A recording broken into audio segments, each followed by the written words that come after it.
ఈరోజు మన ముందుకి మనోహర్ గారు మన ముందు ఉన్నారు. 17 సంవత్సరాల 17 ఇయర్స్ ఎక్స్పీరియన్స్ ఉంది అండ్ చాలా కంపెనీస్లో పనిచేస్తున్నారు అండ్ ప్రజెంట్ కూడా వర్కింగే. మన కాగ్నిజెంట్, సియంట్, తర్వాత విప్రో, ఇలా చాలా కంపెనీస్లో వర్క్ చేశారు అండ్ చాలా వందల మంది స్టూడెంట్స్ని టెస్టింగ్లో ట్రైన్ చేసి దానికి జాబ్ వచ్చేలాగా మనం చేశారు. అయితే ఇప్పుడు ఈరోజు మన ముందు మనోహర్ సార్ ఉన్నారు. ఇది ఇంటర్వ్యూ కాదు, పాడ్కాస్ట్ కాదు, ఇది ఒక డిబేట్ అనుకోవచ్చు మనం. నేను ఇప్పుడు ఏంటి అంటే టెస్టింగ్లో ఫ్యూచర్ లేదనేది నా స్ట్రాంగ్ బిలీఫ్. సో అసలు టెస్టింగ్లో ఫ్యూచర్ ఉందా లేదా, జాబ్స్ ఉన్నాయా లేదా, సిచ్యువేషన్ ఏంటి, ఎవరు నేర్చుకోవచ్చు, నేర్చుకుంటే వాళ్ళ అప్రోచ్ ఎలా ఉండాలి. సో ఈ వీడియోలో ఈ ఇన్ఫర్మేషన్ అంతా మనం తెలుసుకోవడం ప్రయత్నం చేద్దాము. సో చాలా ఎగ్జైటెడ్ నేను కూడా. సో మీరు కూడా చివరి వరకు చూస్తే మీకు కూడా అర్థమవుతుంది. సార్ నమస్తే. సార్ హాయ్ అండి. సార్ మిమ్మల్ని చూస్తుంటే నాకేమనిపిస్తుంది అంటే ఒక రాజకీయ ప్రత్యర్థి ఎదురు కూర్చుంటే ఎందుకు అంటే మాకు జనరల్గా టెస్టింగ్ మీద ఫ్యూచర్ లేదనేది నా జెన్యూన్ ఒపీనియన్. టెస్టింగ్ నేర్చుకుంటే జాబులు లేవు, నేర్చుకోను ఎక్కువ శాలరీస్ లేవు, ఫ్యూచర్ చూసుకుంటే అంత ఫాస్ట్ గ్రోత్ ఉండదు, ఎక్స్పీరియన్స్ వచ్చే కొద్దీ ఇక కంపెనీస్ మారడం కూడా కష్టమవుతుంది. సో ఇది నా ఒపీనియన్ సార్. అయితే ఇప్పుడు క్వశ్చన్ ఏంటి అంటే, ఫస్ట్ క్వశ్చన్, టెస్టింగ్కి ఫ్యూచర్ ఉందా? ఎస్. సో టెస్టింగ్ ఫ్యూచర్ ఉందా తర్వాత పెడితే ఒక చిన్న విషయం. మనకి ఒక న్యూస్ చూసి ఉంటాం, 1 year బ్యాక్ ఏరోప్లేన్ యాక్సిడెంట్. దాని రీజన్ ఏమై ఉండొచ్చు చెప్పండి సార్. అంటే దాని రీజన్ సాంకేతిక లోపం, ఎస్, టెక్నికల్ గ్లిచెస్. ఆ టెక్నికల్ గ్లిచెస్ సరిగ్గా లేకపోతే ఆ అప్లికేషన్ కూడా అలాగే క్రాష్ అవుతుంది. ఓకే. సో క్రాష్ అవ్వద్దు అప్లికేషన్. మనం ఒక ఏరోప్లేన్ క్రాష్ అయినందుకు చాలా ఫీల్ అయ్యాం కదా. ఒక క్లయింట్ పాయింట్ ఆఫ్ వ్యూగా HDFC బ్యాంక్ ఉంది, ICICI బ్యాంక్ ఉంది, మనం యూజ్ చేసే వాట్సాప్ ఉంది. ఒక 1 minute 2 minutes 3 minutes గ్లిచెస్ వచ్చాయనుకోండి, మనం అప్లికేషన్ యూజ్ చేసామా? చేయము. ఆ గ్లిచెస్ అనేది 100% మేనేజ్ చేసేది ఈ టెస్టరే, ఈ QA టీమే. సో అందుకే గర్వంగా చెప్తాను, టెస్టింగ్ ఎప్పటికీ డౌన్ అవ్వదు. ఎన్ని టూల్స్ వచ్చినా, ఎన్ని అప్డేట్స్ వచ్చినా, ఆ టూల్స్ని, అప్డేట్స్ని, ఎన్హాన్స్మెంట్ టెస్ట్ చేసేదే మేము. Okay sir. అయితే ఇప్పుడు AI ఇంపాక్ట్ ఎలా ఉండొచ్చు అంటారు టెస్టింగ్ మీద? AI ఇంపాక్ట్, సో ఇప్పుడు మనకి మార్కెట్లో రోజుకి వందలాది AI టూల్స్ వస్తున్నాయి. అవి అయితే బ్లైండ్గా రాలేదండి. ఆ AI టూల్ బయటకు వచ్చిందంటే మన ఇచ్చే ఇన్పుట్. ఇప్పుడు ఒక AIకి నేను టెక్నికల్ ఇన్పుట్ ఇచ్చాను అనుకోండి, ఆ టెక్నికల్ అవుట్పుట్ నాకు చూపించాలి, వేరే అవుట్పుట్ చూపించదు కదా. ఎగ్జాంపుల్, నేను ఒక జావాలో ప్రోగ్రామ్ ఎలా రన్ అవుతుంది, జావా కంటెంట్ ఎలా సెర్చ్ చేస్తే నా ఇండియా గూగుల్ మ్యాప్స్ చూపించకూడదు. అంటే ఏ పర్ఫెక్ట్గా అవుట్పుట్ వస్తుంది అంటే అర్థం ఏంటి, దానికి కరెక్ట్గా టెస్ట్ చేశారు. అంటే ప్రతి ఏఐని కూడా టెస్ట్ చేసి బయటకు వచ్చిందే. ఇప్పుడు మార్కెట్ ఎలా ఉందంటే ఏ టూల్ ఎలా వర్క్ అవుతుందో టెస్ట్ చేయమంటున్నారు ఇప్పుడు. ఓకే. మరి ఏ రావడం వల్ల టెస్టింగ్ ఫ్యూచర్ ఉంటుందా అంటే 100% ఉంటుంది. ఇప్పుడు టెస్టింగ్ ఏఐకి మూవ్ అవుతుంది. కాబట్టి మన టెక్నికల్ స్కిల్స్ ఏవైతే ఉన్నాయో, ఎలా అప్డేట్ అవుతున్నామో అలా అప్డేట్ అవ్వాలి. సేమ్ జావా నేర్చుకుని ఆగిపోతే సరిపోవట్లేదు కదా. ఇప్పుడు ఏ బేస్ చేసుకుని ఎన్హాన్స్మెంట్స్ చేస్తున్నారు వీటి మీద. టెస్టింగ్ మీద కూడా ఎన్హాన్స్మెంట్స్ చాలా టూల్స్ వచ్చాయి ఇప్పుడు. ఒక 17 years ఎక్స్పీరియన్స్ పార్ట్ ఆఫ్ నేను మాట్లాడితే, ఫస్ట్ 5 years మాన్యువల్ చేసి ఊరుకోలేదు నేను. దాని తర్వాత టెక్నికల్గా ఆటోమేషన్ నేర్చుకున్నాను, ఆటోమేషన్ డిఫరెంట్ టూల్స్ నేర్చుకున్నాను. దాని తర్వాత డేటాబేస్, దాని తర్వాత లాస్ట్ 3 years ఏ అన్నారు కాబట్టి ఏ కూడా మా ప్రాజెక్ట్ ఇంప్లిమెంట్ చేశారు. అదే ఇంప్లిమెంటేషన్ నాకు అర్థమైన విషయం ఏంటంటే, ఏఐ టెస్టింగ్ జాబ్ తీయడానికి రాలేదు, ఏ టెస్టింగ్ జాబ్ పెంచడానికి వచ్చింది. ఓకే. నెంబర్ ఆఫ్ టూల్స్ ఉంటే, ఎన్ని టూల్స్ ఉంటే అంత స్కోప్ ఉంటుంది మనకి. ఓకే. సో అందుకనే టూల్స్ ఎక్కడ ఇంక్రీజ్ అవుతాయో, ఎక్కడైతే ఎన్హాన్స్మెంట్స్ ఉంటాయో, ఎక్కడైతే అప్డేట్స్ ఉంటాయో, అక్కడ 80% టెస్టింగ్ రావాల్సిందే, ఎంత పెద్ద ఫ్యూచర్ అయినా. సో టెస్టింగ్ ఏఐకి బెటర్ ఫ్యూచర్ అది. ఓకే. సో ఇక్కడ ఇంకొక విషయం సార్, టెస్టింగ్ గురించి పక్కన పెడితే ఇప్పుడు కంపెనీస్ ఏం ఎక్స్పెక్ట్ చేస్తున్నాయి? జనరల్గా మనము మాన్యువల్కి జాబ్స్ ఉన్నాయా లేదా అనేది ఒక క్వశ్చన్ సార్. దాంతోపాటు టెస్టింగ్లో కంపెనీస్ రిక్వైర్మెంట్ ఎలా ఉన్నాయి, వాళ్ళు టాపిక్స్ నేర్చుకోవాల్సిన అవసరం ఉంది. ఎందుకంటే మార్కెట్లో టెస్టింగ్ నేర్చుకునే వాళ్ళు చాలా వరకు ఏంటి, జావా, సెలీనియం, విత్ సో ఇప్పుడు కొత్తగా ఏ పవర్ టెస్టింగ్ అని మార్కెట్లో సర్క్యులేట్ అవుతుంది. అవును. సో నిజంగా కంపెనీ రిక్వైర్మెంట్స్ ఎలా ఉన్నాయి సార్ ఏఐలో, టెస్టింగ్లో? కంపెనీ రిక్వైర్మెంట్స్ ఆల్వేస్ వెల్కమ్ అండి. బట్ ఎన్హాన్స్మెంట్స్, నేను చెప్పిన ప్రకారం ఎన్హాన్స్మెంట్స్ అనేది ఇంపార్టెంట్. మీరు అన్న ప్రకారంగా selenium with Java okay fine. Selenium with జావాతో పాటు ఇప్పుడు present and market Java scripts లాంటివైనా మీరు పవర్డ్ ఏఐ అయినా అవి ఇంప్లిమెంట్ చేశారు. ఇప్పుడు కంపెనీ ఏమనుకుంటుందంటే సెల్ విత్ జావాతో కాదు, ఈ మనోహర్ అతనికి ఇంకా ఎన్హాన్స్మెంట్స్ ఏమైనా ఎక్స్ట్రా కరిక్యులమ్ యాక్టివిటీస్ ఏమైనా వచ్చా, జావా స్క్రిప్ట్ పాయింట్ ఆఫ్ వ్యూగా ఇస్ స్క్రిప్ట్స్ రాయగలడా, ఇటు ఎటువంటి ప్రాజెక్ట్ని హ్యాండిల్ చేయగలడా, మల్టీ స్కిల్డ్ సెట్ పర్సనా కాదా అని చూస్తున్నారు. ఓకే. సో ఈ మల్టీ స్కిల్డ్ సెట్ పర్సన్ అంటే ఏంటి, ఎలా ఉంటుందంటే మాన్యువల్ టెస్టింగ్ నేర్చుకుని ఆగిపోవద్దు. కొంతమంది ఎంఎన్సీస్లో still 10 years 12 years 13 years manual testing చేస్తూ ఫ్యూచర్లో ఆటోమేషన్ నేర్చుకోవాలి అనుకుంటున్నారు. బట్ ద థింగ్ ఈజ్ వాళ్ళ కంపెనీ మారేటప్పుడు ఎక్స్ నుంచి వై అనే కంపెనీ మారేటప్పుడు they have to update there self. Manual మీదే కాదు, ఓకే నీ కంపెనీలో మాన్యువల్ సర్వే అయ్యేవేమో, బట్ ఇంకో కంపెనీకి వెళ్తే అదే మాన్యువల్ ఉండదు. ఇంకో కంపెనీ ఏం ఎక్స్పెక్ట్ చేస్తుందంటే ఈ మనోహర్కి మాన్యువల్ కాదు, నాకు మనోహర్కి ఆటోమేషన్ కూడా రావాలి. సో కాబట్టి వీళ్ళు నాకు చాలా మంది స్టూడెంట్స్ ఏదైతే ఎంక్వైరీ చేస్తున్నారు ఎక్స్పీరియన్స్ పీపుల్, సార్ నా కంపెనీలో నేను 7 years 8 years మాన్యువల్లో చేస్తున్నాను, ఇప్పుడు నేను ఆటోమేషన్ మూవ్ అవ్వాలనుకుంటున్నాను. వాళ్ళకి చెప్పే సజెషన్ ఏంటంటే ఆటోమేషన్ మూవ్ అవ్వండి. ఎలా మూవ్ అవుతారు, మీ ప్రాజెక్ట్లో ఆటోమేషన్ చేశాను చెప్పుకోవాలి. నేను XYZ ఇన్స్టిట్యూట్కి వెళ్ళి వీక్యూబ్కి వెళ్ళి మనోహర్ సార్ దగ్గర నేర్చుకున్నా అని చెప్తే సరిపోదు. నేర్చుకున్న వాళ్ళకి వద్దు, ఏదైతే 7 years ఎక్స్పీరియన్స్ అని చెప్తున్నారో 4 years మాన్యువల్ చేసావు, లాస్ట్ 3 years ఆటోమేషన్ చేసావనే కాన్సెప్ట్తోనే స్విచ్ అవ్వని చెప్తున్నాం సార్. ఆ స్విచ్ అవ్వకపోతే వాళ్ళ కెరీర్ గ్రోత్ ఉండదు. సో కెరీర్ గ్రోత్ కోసం, ఫ్యూచర్ ఎన్హాన్స్మెంట్స్ కోసం, కంపెనీ మారి మంచి ప్యాకేజెస్ కోసం మీ స్కిల్స్ అప్డేట్ చేసుకోవాల్సిందే, మల్టీ స్కిల్డ్ పర్సన్ అవ్వాల్సిందే. ఓకే సార్, ఇప్పుడు శాలరీస్ ఎలా ఉంటాయి సార్? టెస్టింగ్కి జనరల్గా టెస్టింగ్కి శాలరీస్ తక్కువ ఉంటాయి అంటారు కదా, తక్కువ ఉంటాయి అనేవాళ్ళు నేను ఒకటి. ఓకే, ఫస్ట్ టెస్టింగ్ శాలరీస్ తక్కువ ఉంటే లీస్ట్ హైయెస్ట్ ప్రక్కన పెడితే ఏ ఎంఎన్సీస్కైనా ఏ కంపెనీ ఎంఎన్సీకైనా కొన్ని స్టాండర్డ్ బ్రాండ్స్ ఉంటాయి. Like employee, like associate, junior associate, senior associate like we are going to have it right. అది ఎంఎన్సీ కంపెనీ స్టాండర్డ్స్ బ్రాండ్స్. కొన్ని companies L1 L2 L3 L4 B1 B2 B3 ఎస్ ఇలా మాట్లాడుతుంటారు కదా. అవి వాళ్ళు చేసే వర్క్ మీద ఉండవు, వాళ్ళు మాట్లాడే డిజిగ్నేషన్ మీద డిపెండ్ అయి ఉంటాయి. ఓకే. సో డిజిగ్నేషన్ మీద బేస్ చేసుకుని, బ్రాండ్ బేస్ చేసుకుని శాలరీ ఇస్తారు. మీరు చూసుంటారు కదా, startup salary for every MNCs minimum 3.51-4 అని మాట్లాడుతుంటారు. Starting salary, not for testing salary, not for developer salary. Okay. అది మీరు ఒక స్టార్ట్అప్ కంపెనీకి వెళ్ళారనుకోండి, అప్పుడు డిఫరెన్షియేట్ చేస్తారు, నువ్వు టెస్టింగ్వా, క్యూఏ పర్సన్వా, టెస్టింగ్ పర్సన్వా, డెవలపర్వా. రిక్వైర్మెంట్ ప్రకారంగా డెవలపర్ డిమాండ్ ఉందనుకోండి, ప్యాకేజ్ ఎక్స్పెక్ట్ చేయొచ్చు. రిక్వైర్మెంట్ ప్రకారం టెస్టింగ్ డిమాండ్ ఉందనుకోండి, టెస్టింగ్ కూడా ఎక్స్పెక్ట్ చేయొచ్చు.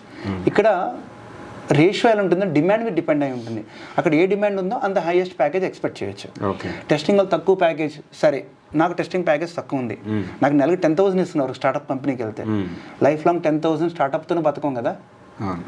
సో ఇనీషియల్ మీ కెరీర్ చిన్న అమౌంట్తో స్టార్ట్ అయినా పర్వాలేదు. స్టార్ట్అప్ కంపెనీలో ఎక్స్పీరియన్స్ మ్యాటర్స్, నాలెడ్జ్ మ్యాటర్స్. ఆ 10,000 10 lakhs ఎలా చేసుకోవాలని మన మైండ్ సెట్ ఇంపార్టెంట్. తక్కువ సాలరీని ఇప్పుడు అనుకుంటామేమో, 1 year తర్వాత నీ స్కిల్ సెట్ పెరిగితే 20 చేసుకునే కెపాసిటీ మన దగ్గర ఉంటుంది. 20ని 1 lakh చేసుకునే కెపాసిటీ మనకు ఉంటుంది.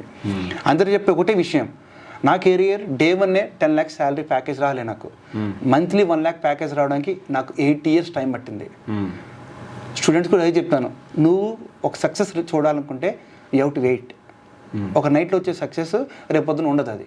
సో ప్యాకేజ్ గురించి తర్వాత చూస్తే నాలెడ్జ్ గురించి వెళ్ళమంటున్నాను, స్కిల్డ్గా నేర్చుకోమంటున్నాను. ఆ 10,000ని 20,000 ఎలా చేయాలి, స్కిల్డ్తో తప్ప ఇంకో ఆప్షన్ లేదు మనకి. సో అందుకనే don't go for packages, go for jobs, go for genuinity, go for skill set people. అందుకే చెప్తున్నాను సార్ అలా. ఓకే సార్, ఇప్పుడు టెస్టింగ్ విషయం టెస్టింగ్ విషయం పక్కన పెడితే రీసెంట్గా మళ్ళీ ఇంకా ఫ్రీక్వెంట్గా స్టూడెంట్స్ మోసపోతుంది ఎక్కడ అంటే బ్యాక్డోర్ జాబ్స్. సో ఇప్పటికి కూడా మీ దగ్గర నాకు తెలిసి, నా దగ్గరికి అయితే ఎప్పుడప్పుడు వచ్చి అడుగుతుంటారు, అన్న బ్యాక్డోర్ జాబులు ఏమన్నా ఉంటే చూడండి అని. అలా మీ దగ్గరికి ఏమైనా వస్తారా? వస్తే మీరేం చెప్తారు? సో ఇక్కడ నా దగ్గర బ్యాక్డోర్ మీరన్న ప్రకారం రోజుకి వస్తూనే ఉంటారు. సో నేను చెప్పే ఒకటే, బ్యాక్డోర్ వెళ్ళొద్దు. మెయిన్ థింగ్ ఏంటంటే మీ దగ్గర నాలెడ్జ్ ఉంటే బ్యాక్డోర్ అవసరం లేదు. బ్యాక్డోర్ ఎవరు కావాలి? స్కిల్డ్ లెస్ పీపుల్ కావాలి. సార్ ఇంకోటి, 4 లక్షలు ఇస్తాను జాబ్ ఇస్తాను, జాబ్ ఇప్పిస్తారా అని చెప్తా ఉంటారు కదా. సో అది 4 లక్షలు కాదు సార్, నాకు 10 రూపాయలు ఇచ్చినా చాలు, నేనైతే జాబ్ ఇప్పియా. నా దగ్గర ఉన్న స్టూడెంట్కి ఒకటే చెప్తాను, నేను నీకు ఒకటే ఇస్తాను, అదేంటంటే నాలెడ్జ్. రైట్ 4 లక్షలు వచ్చే నాలెడ్జ్ కాదు, నీకు ఇచ్చే జెన్యూన్ నాలెడ్జ్ ఇస్తాను. ఆ జెన్యూన్ నాలెడ్జ్తో ఆ 4 లక్షలని నువ్వు సంపాదించుకో, ఒకరికి ఇవ్వడం కన్నా నువ్వు సంపాదించుకో 4 లక్షలతో. సో నేర్చుకోవడానికి 4 లక్షలు పెట్టక్కర్లేదు, వేలలో అయిపోద్ది. 30, 20, 40, మ్యాక్సిమం 60, గట్టిగా ఎక్కువ కోర్స్ అనుకుంటే 1 lakh. ఆ 1 lakh మీరు జెన్యూన్గా నేర్చుకుంటే ఆ 1 lakhతో 4 lakh మీరే సంపాదించు. ఒకరికి ఇవ్వడం ఎందుకు? ప్రపంచంలో జాబ్ ఇచ్చేటోడు ఎవరు లేడు, మనం సంపాదించుకోవాల్సిందే. ఓకే, నిజం సార్. ఇంకోటి టెస్టింగ్లో స్ట్రెస్ అనేది తక్కువ ఉంటుందా ఎక్కువ ఉంటుందా? కంపారిటివ్లీ ప్రెజర్ దీంట్లో తక్కువ ఉంటుంది అన్నట్లు. సో ఎలా ఉంటుంది stress levels, pressure? First of all stress levels అనేది మనం తీసుకునే మైండ్ సెట్ మీద డిపెండ్ అయి ఉంటుందండి. మీరు కానీ జాబ్ లవ్ చేశారా, ప్రతిరోజు ఛాలెంజింగే. నాది అనుకుంటే ప్రతిరోజు ఛాలెంజింగే. ఓకే, లైఫ్లో ప్రతిదీ మనం అనుకోవాలండి. ఇప్పుడు ఎగ్జాంపుల్, ఎవరైనా ఏ కంపెనీ అయినా ఎక్స్పెక్ట్ చేసి డెవలపర్ అయినా టెస్టింగ్నైనా వాడు ఒక హాట్ సీట్ మీద కూర్చున్నట్టు మనం ఆ హాట్ సీట్ని ఎంజాయ్ చేయాలి, వర్క్ని ఎంజాయ్ చేయాలి. వర్క్ని ఎంజాయ్ చేస్తే ఎంజాయ్ చేసుకుని వర్క్ చేయాలి సార్. ఏం చేయాలి? అరే స్ట్రెస్ అనుకోకు. స్ట్రెస్ ఎందుకు అనుకుంటున్నావు? నీకు ఇచ్చేది వర్క్, వాడు నీకు నాలెడ్జ్ ఇస్తున్నాడు, నీకు స్కిల్ సెట్ అప్డేట్ చేసుకోమని చెప్తున్నాడు, మీకు టూల్ ఇస్తున్నాడు, నేర్చుకోమని చెప్తున్నాడు. వాడు తిట్టాడా? నో ప్రాబ్లం, నీకోసం తిట్టుంటాడు. పర్సనల్ గ్రడ్జ్ ఎవరికి ఉండదు సార్, ఎవరికి ఉండదు. ఏ కంపెనీ అయినా ఓ మేనేజర్ తిట్టాడంటే వాడి మీద ఇంకో హెడేక్ ఉంది. సో కాబట్టి నేను స్టూడెంట్స్కి స్ట్రెస్ తీసుకోకని చెప్తున్నాను. స్ట్రెస్ తీసుకోకండి, వర్క్ని లవ్ చేయండి. ఓకే, వర్క్ లవ్ చేయండి. లవ్ చేస్తే మనం ఎక్కడికైనా ఫ్యూచర్లో మనం ఎక్కడికైనా ఎన్హాన్స్ చేసుకోవచ్చు. అండ్ కమింగ్ టు స్ట్రెస్ గురించి మాట్లాడితే, ఇప్పుడు ఎస్ డెవలపర్ అనేవాడికి పొద్దున సాయంత్రం కోడింగ్ రాసి వాడు కరెక్ట్ ఉందా లేదా ఉందా లేదా అని వాడు బ్లైండ్గా వెళ్తాడు. కానీ మన బ్లైండ్నెస్ అనేది లేదు. మనం అక్కడ డిఫెక్ట్స్ వెతికే డిటెక్టర్స్, డిటెక్టివ్ లాంటి వాళ్ళు. మనం డెవలపర్స్ తప్పులు వెతకాలి. వెతకడంలో మనం పాజిటివ్ అంటే మనం ఆలోచిస్తాం, కానీ నెగిటివిటీ మన బ్రెయిన్లో ఉంటుంది. కాబట్టి ఎట్లాంటి డిఫెక్ట్స్ అని వెతకగలం. డెవలపర్ బ్రేక్ని కాన్సెప్ట్, డెవలపర్ డెవలప్ చేసిన అప్లికేషన్ బ్రేక్ చేయాలని కాన్సెప్ట్ మన దగ్గర ఉంటే వర్క్ని ఎంజాయ్ చేయొచ్చు. నేను రోజుకి ఎంజాయ్ చేసే వర్క్ ఏంటంటే, ఆ రోజు నా డిఫెక్ట్ దొరకలేదా, ఆ రోజు అప్లికేషన్ ప్రాబ్లం దొరకలేదా, ఆ రోజు నేను నిద్రపోను. ఓకే, అలాంటి మైండ్ సెట్ నాది. కాబట్టి వర్క్ని ఎంజాయ్ చేయమని చెప్తున్నాను. స్ట్రెస్కి తీసుకోవద్దు. Love that programs, love that, enjoy that work itself. So stress అనే కాన్సెప్ట్ పక్కన పెడితే డెవలపర్కి క్రియేటివ్కి సేమ్ స్ట్రెస్ ఉంటుంది. డెవలపర్ అంటాడు ప్రోగ్రామ్ రాసి స్ట్రెస్గా ఫీల్ అవుతాడేమో, డెవలపర్ రాసిన కోడ్లో నువ్వు తప్పులు ఎత్తకుండా నువ్వు స్ట్రెస్గా ఫీల్ అవుతాయేమో. స్ట్రెస్కి తీసుకోకపోతే హ్యాపీగా ఫాలో అవ్వు. ఓకే సార్, ఇంకోటి ఈ అప్రోచ్ ఎలా ఉంటుంది సార్ ఇక్కడ? మరి మీరు టెస్టింగ్ మీద నేను విన్నాను, ఐ థింక్ మే మంత్లో ఆర్ జూన్ మంత్లో లాస్ట్ మంత్లో సో మ్యాక్సిమం ఎక్కువ మందికి డామినేటింగ్గా టెస్టింగ్లో జాబ్స్ వచ్చాయి, మాన్యువల్ కూడా చాలామందికి జాబ్స్ వచ్చాయి అనేది. సో మీ ప్లేస్మెంట్ రిపోర్ట్ నేను చూసాను, దాన్ని బట్టి నాకు తెలిసింది. సో అంటే ఈ అప్రోచ్ ఎలా ఉంటుంది ఇక్కడ? ఒక టెస్టింగ్ కోర్స్ జాయిన్ అయితే ఏమేమి ట్రైన్ చేస్తారు, అప్రోచ్ ఎలా ఉంటుంది, ఎలా తీసుకెళ్తారు వాళ్ళు నెక్స్ట్ లెవెల్? గుడ్. సో నేను చెప్పేది ఒకటే అండి, ఒక తంబు రూల్ ఏంటంటే, మనం మాన్యువల్ ఆటోమేషన్ నేర్చుకున్నా ఒక కంపెనీలో 70% నువ్వు మాన్యువల్లో చేస్తావు, నీకు ఆటోమేషన్ స్కిల్ సెట్స్ ఉన్నా. కాబట్టి చాలామంది ఎలా ఫీల్ అవుతున్నారంటే, సార్ మీకు ఆటోమేషన్ నేర్చుకున్నాం, ఫస్ట్ మాన్యువల్ నేర్చుకుని ఆటోమేషన్ నేర్చుకున్నాం, ఫుల్ ఫ్లెడ్జ్ కూడా బాగా నేర్చుకున్నాం, కానీ కంపెనీలో మాన్యువల్ కూర్చోబెట్టారు, ఆటోమేషన్ ఎప్పుడు చేయాలి సార్? వాళ్ళకి చెప్పే సజెషన్ ఏంటంటే, నీకు మాన్యువల్ ప్రాజెక్ట్ ఇచ్చారేమో, దాన్ని ఆటోమేషన్ చేసే క్యాపబిలిటీ నీకు ఉండాలి. నువ్వు చేయగలవు ఆటోమేషన్, నేను చేయగలను సార్. మరి మేనేజర్కి ఎప్పుడు చేయి, మేనేజర్కి వెళ్ళి POC చూపించు, ప్రూఫ్ ఆఫ్ కాన్సెప్ట్. బాబు నీ మాన్యువల్ కాకుండా నేను ఆటోమేషన్ చేయగలి చూపించు, నీ స్కిల్ సెట్ అక్కడ ప్రొజెక్ట్ చేయి, నువ్వే ఆటోమేషన్ లీడ్ అవ్వు. సో అక్కడ మాన్యువల్ ఇచ్చారని కాన్సెప్ట్ కాదు, అది దాన్ని నా నాలెడ్జ్తో ఎలా ఎన్హాన్స్ చేయాలి. ఎస్, ఇప్పుడు మీరు చెప్పిన రిపోర్ట్ ప్రకారంగా ఎస్ మాన్యువల్ జాబ్స్ చాలా వచ్చాయి ఇక్కడ మాకు. బట్ నేను స్టూడెంట్స్తో కన్వే చేసే విషయం ఏంటంటే, ఆ మాన్యువల్తో ఆగిపోకు, 1 month 2 months తర్వాత ఆ మాన్యువల్ ప్రాజెక్ట్ని ఆటోమేషన్ కన్వర్ట్ చేసుకో, అక్కడ నువ్వే లీడ్ అవుతావు. ఓకే, సో ఇదంతా ఫ్రెషర్ కదా సార్? ఫ్రెషర్స్కి ఎక్స్పీరియన్స్ ఇద్దరు చెప్పాను. బట్ ఎక్స్పీరియన్స్ ఉన్న వాళ్ళకి ఆటోమేషన్ మీద డైరెక్ట్ కూర్చోబెడుతున్నారు. ఎందుకంటే నేను చెప్పే కదండి, ఫస్ట్ మాన్యువల్ మీద వచ్చేస్తారు వాళ్ళు, నాకు ఆటోమేషన్ నేర్చుకొని ఒక కంపెనీలో ఆటోమేషన్ చేసేస్తున్నారు. Experience point of view people are well settled. But only thing is freshers అనే వాళ్ళకి మాన్యువల్ ఇచ్చారు, ఆటోమేషన్ ఎప్పుడు ఇస్తారు అంటే యువర్ మైండ్ సెట్. మాన్యువల్ నీకు ఇచ్చారేమో, దాన్ని ఆటోమేషన్ కన్వర్ట్ చేసే క్యాపబిలిటీ మనకు ఉండాలి. నేను ఏదైతే నేర్పించానో అది అక్కడ అప్లై చేయి. Manual knowledge okay fine, apply చేసినా మాన్యువల్ వర్క్ అవుతుంది, దాన్ని ఆటోమేషన్ కన్వర్ట్ చేసే క్యాపబిలిటీ నీకు ఉండాలి. సో కాబట్టి అదే రిక్వెస్ట్ చేస్తున్నాను, మాన్యువల్ కాదు ఆటోమేషన్ కన్వర్ట్ అవ్వమని. బట్ వీఆర్ హ్యాపీ, ఎస్ జూన్లో మాకు more placements has be coming in to the testing type. Yes కొలాబరేటివ్గా కూర్చొని వర్కౌట్ చేసి స్టూడెంట్స్ని గ్యాదర్ చేసుకొని ఇంటర్వ్యూస్ పంపించి చాలా వర్కౌట్ చేసామండి. ఓకే, ఇప్పుడు ఆ ఫ్రూట్ మాకు హ్యాపీగా ఫీల్ అవుతున్నాం. Okay. So testing real time projects అంటే ప్రజెంట్ దాని సిచ్యువేషన్ ఏంటి, ఇంపార్టెన్స్ ఏంటి? సో ఇప్పుడు real time projects point of మాట్లాడితే చాలామంది సార్ నీ ఫ్రెష్ అని 2026 పాస్ అవుట్ 2025 పాస్ అవుట్ అంటున్నారు. కానీ పీపుల్ ఒక స్టూడెంట్ చెప్పిన ఒకటే చెప్తున్నాను, మీరు ఫ్రెషర్స్ కాదు. ఒక కంపెనీ తీసుకున్నప్పుడు యూఆర్ నాట్ ఫ్రెషర్స్. మీరు డైరెక్ట్గా కంపెనీకి వెళ్ళి కూర్చోబెట్టి మిమ్మల్ని ట్రైన్ చేయట్లేదు. ఇప్పుడు ఒక 10 years 15 years బ్యాక్ అలా ఉండేదేమో, కానీ ఇప్పుడు డైరెక్ట్గా ఫ్రెషర్స్ని కూర్చోబెట్టి వర్క్ చేపిస్తున్నారు. మీ పక్కనే క్లయింట్ ఉంటాడు. ఓకే, డే 1 నుంచి మీరు కమ్యూనికేట్ చేయాలి కస్టమర్తో. సార్ మాకు అది బర్డెన్ అవుతుంది సార్, బర్డెన్ కానే కాదు. మీరు ఏదో 6 months ప్రాజెక్ట్ చేస్తుంటారు, గ్రాడ్యుయేషన్ 4th yearలో 3rd yearలో ఫైనల్ ఇయర్ ప్రాజెక్ట్స్ ఏదో చేస్తుంటారో ఆ 6 months ప్రాజెక్ట్లో మీరు కమ్యూనికేషన్ బిల్డ్ చేసుకున్నారు, డాక్యుమెంటేషన్ వర్క్ చేశారు, మీరు టెక్నికల్గా చాలా మాట్లాడుంటారు, టెక్నికల్ కోడింగ్ రాసుంటారు, ప్రజెంటేషన్ స్కిల్స్ చేస్తుంటారు. ఇవన్నీ 6 months ప్రాజెక్ట్ మీరు చేశారనే ఉద్దేశంతోనే కంపెనీ వాడు ఇతను ఆల్రెడీ 6 months ఎక్స్పీరియన్స్ ఉంది, యాజ్ ఎ స్టూడెంట్గా 6 months ప్రాజెక్ట్ చేశాడు, అదే ప్రాజెక్ట్ అదే ఇంప్లిమెంటేషన్ ఈ క్యాండిడేట్ నాతో కూర్చొని నాతో వర్క్ చేస్తున్నారు అంటున్నారు. కాబట్టి డే 1 నుంచే మీ పక్కన మేనేజర్ ఉంటాడు, డే 1 నుంచే మీ పక్కన క్లయింట్ ఉంటాడు. కమ్యూనికేషన్ స్కిల్స్ ఇవన్నీ మెయింటైన్ చేసుకొని బిల్డ్ చేసుకోవాలి.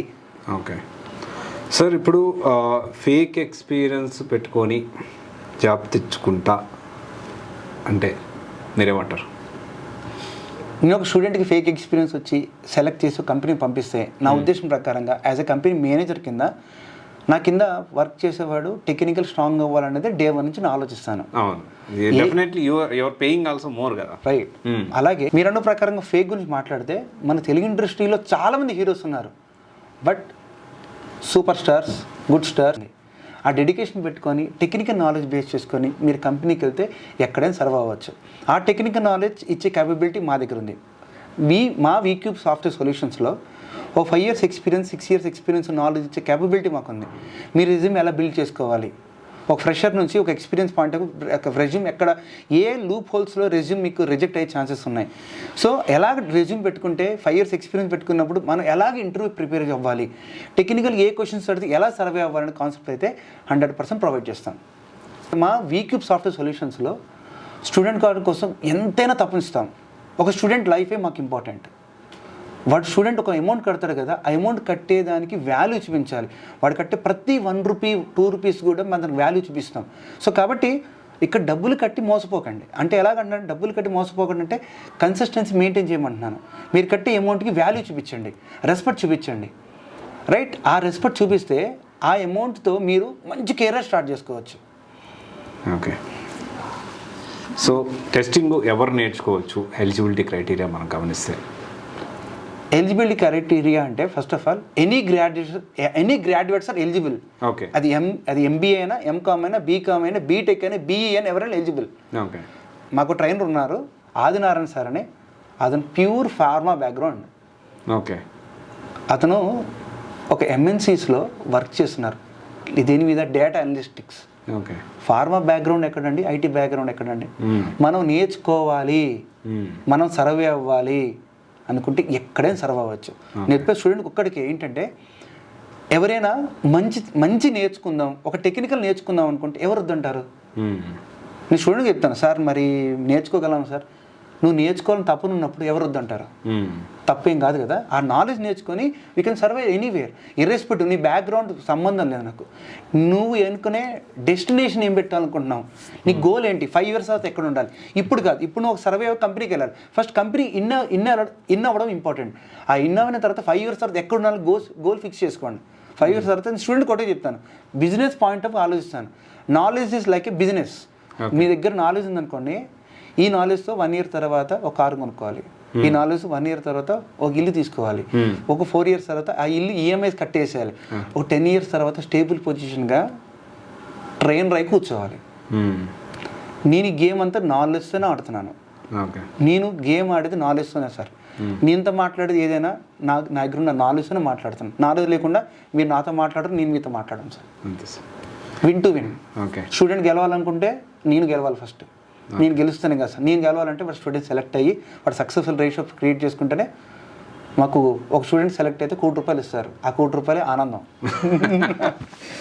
నిజంగా ఇస్తారు సార్. ఆనందం చాలు సార్. ₹1,00,00,000 వచ్చి ఆనందం ఇంకేంత సార్? ₹1,00,00,000 అంటే ఆనందం సార్. ఆనందం అని ₹1,00,00,000 ఇస్తారు. ఓకే. So we celebrate. ₹1,00,00,000 వచ్చినంత ఆనందం అంటారు. చెప్పే కదా, వీ సెలబ్రేట్. ఒక స్టూడెంట్ సెలెక్ట్ అయ్యారంటే వీ సెలబ్రేట్. స్టూడెంట్ మల్లికార్జున ఒక స్టూడెంట్ ఉన్నాడు సార్ మాతో. లాస్ట్ 3.5 years నుంచి మాతో జర్నీ చేశాడు. ఆ అబ్బాయికి ఏమీ రాదు. ఫ్రాంక్గా మాట్లాడంటే ఈ doesn't know how to speak in English. అతను మాతోనే కన్సిస్టెన్సీ కూర్చొని సార్ నమ్ముకుంటే నాకు జాబ్ వస్తుంది అని 3.5 years నా మొహం చూసుకుంటూ, నాతో మొహం చూసుకుంటూ, నా అబ్బాయి మొహం చూసుకుంటూ ఈ అబ్బాయికి ఇంకెప్పుడు జాబ్ వస్తుంది, ఎప్పుడు జాబ్ వస్తుంది. ఆ అబ్బాయి మౌల్డ్ అయ్యి 3.5 yearsకి ఇప్పుడు జాబ్ సంపాదించాడు సార్. అది మా సక్సెస్ రేషియో. నేను అదే చెప్తున్నాను సార్. స్టూడెంట్కి కోర్స్ అయిపోయిన వెంటనే జాబ్లో స్టూడెంట్ కోర్స్ అయిపోయిన వెంటనే జాబ్లో జేబు పెట్టి చెప్పలేదు. కోర్స్ అయిపోయిన వెంటనే జేబులో జాబ్ పెట్టి పంపించాం సార్. కన్సిస్టెన్సీకి మాతో కూర్చో. 3 months ఉండు, 4 months ఉండు, 5 months ఉండు, 6 months ఉండు. ఈ 4-5 months మాతో కన్సిస్టెన్సీ కూర్చొని నేను నేర్చుకున్నావు నాలెడ్జ్. నీ చెప్పిన సబ్జెక్ట్ రివైజ్, నీ చెప్పిన టాపిక్ రివైజ్. ఇంటర్వ్యూస్కి అటెండ్ అవ్వు, ఫెయిల్ అవ్వు, మళ్ళీ ఇంటర్వ్యూకి అటెండ్ అవ్వు, ఫెయిల్ అవ్వు, ఇంటర్వ్యూకి అటెండ్ అవ్వు, ఫెయిల్ అవ్వు. ఏదో ఒక ఇంటర్వ్యూ పక్కా సక్సెస్ అవుతుంది. సో ఎంత నేర్చుకున్న ఇంపార్టెంట్ కాదండి, ఇంటర్వ్యూ అటెండ్ అవ్వడం కూడా ఇంపార్టెంట్. ₹1 ఉంటుంది కదా. Head is nothing but like technical knowledge, tail is nothing but your interview knowledge. Okay. July సెషన్లో చెప్పారు కదా సార్, ఎవరైనా చదువుతారు, ఎండ్ ఆఫ్ ద ఎగ్జామ్ రాసినోడే గ్రేట్ సార్. ఎగ్జామ్లో బాగా బ్రెయిన్ పని చేసి రాసినోడే టాపర్. సేమ్ నువ్వు ఎంత రాసుకుని ఇప్పుడు ఇంపార్టెంట్ కాదు, టెక్నికల్గా అక్కడ నువ్వేం ప్రజెంట్ చేసావు అన్నది ఇంపార్టెంట్. ఓకే. అయితే టెస్టింగ్ మిమ్మల్ని నమ్మి జాయిన్ అవ్వచ్చు అంటారు? తప్పకుండా. అందరు తీసుకోవచ్చు అంటారు? Yes, any student can take. But only thing is చెప్పేది ఏంటంటే కన్సిస్టెన్సీ. సాలరీస్ కూడా బాగానే ఉంటాయా టెస్టింగ్? ఎస్. ఓకే. శాలరీ గురించి మాట్లాడితే ఎస్, ఫస్ట్ కంపెనీకి వెళ్ళి సెలెక్ట్ అవ్వండి. 1 year తర్వాత మీరే శాలరీ గురించి మాట్లాడతారు. ఓకే. సో చాలా మంది స్టూడెంట్స్ సార్ నాకు 10 lakhs వలేసాను సార్. 10 lakhs వలేయకన ఆయన నాలెడ్జ్కి వలే, అదే 10 lakhs తీసుకొచ్చి పెడుతుంది. ఓకే. ఇప్పుడు ఏ అంబానీ ఏదైనా వాళ్ళు బిజినెస్ చేయలేదు సార్. వాళ్ళు నాలెడ్జ్ బేస్ చేసుకుని ఎక్కడ ఇన్వెస్ట్ చేస్తే ఎక్కడ అమౌంట్ వస్తుంది చెప్పారు. డైరెక్ట్గా అమౌంట్ ఎక్కడ రాలేదు సార్, ఎవరికైనా ఎక్కడైనా. ఫస్ట్ ఇన్వెస్ట్ చేశారు, టైం స్పెండ్ చేశారు, 1 year చూశారు, 2 years చూశారు, అప్పుడు బిజినెస్ గ్రో అయింది సార్. ఓకే. సో స్టూడెంట్ కూడా అదే చెప్తాను, don't go for packages, go for knowledge. Knowledge వచ్చిందా you can survive anywhere irrespective. పక్కనతో కంపారిజన్ సంబంధం లేదు. నీది నీ లైఫ్. పక్కన ఫ్రెండ్ నీ పెళ్ళికి గిఫ్ట్ కూడా ఇవ్వడం, వాడి గురించి ఆలోచిస్తుంటాం మనం. True sir. రైట్ గైస్, ఒకసారి చూడండి. సో ఒకవేళ టెస్టింగ్ నేర్చుకోవాలి అనుకుంటే ఒకసారి డెమో వినండి, మనోహర్ సార్ని కలవండి. అండ్ నేను ఎవరు ఏ ఇన్స్టిట్యూట్ గురించి చెప్పినా నేను చెప్పే మాట ఏంటి అంటే, నేను చెప్పేది లేకపోతే అవతల పర్సన్ మనోహర్ సార్ చెప్పేది లేకపోతే ఇంకోటి చెప్పేది కాదు. డెమో విని అక్కడ ఉన్న స్టూడెంట్స్ కూడా మాట్లాడండి. అప్పుడు మీరు నిర్ణయం తీసుకోండి, ఇక్కడ జాయిన్ అవ్వాలా వద్దా, టెస్టింగ్ తీసుకోవాలా వద్దా అని. Okay, thank you. నమస్తే సార్. Thank you.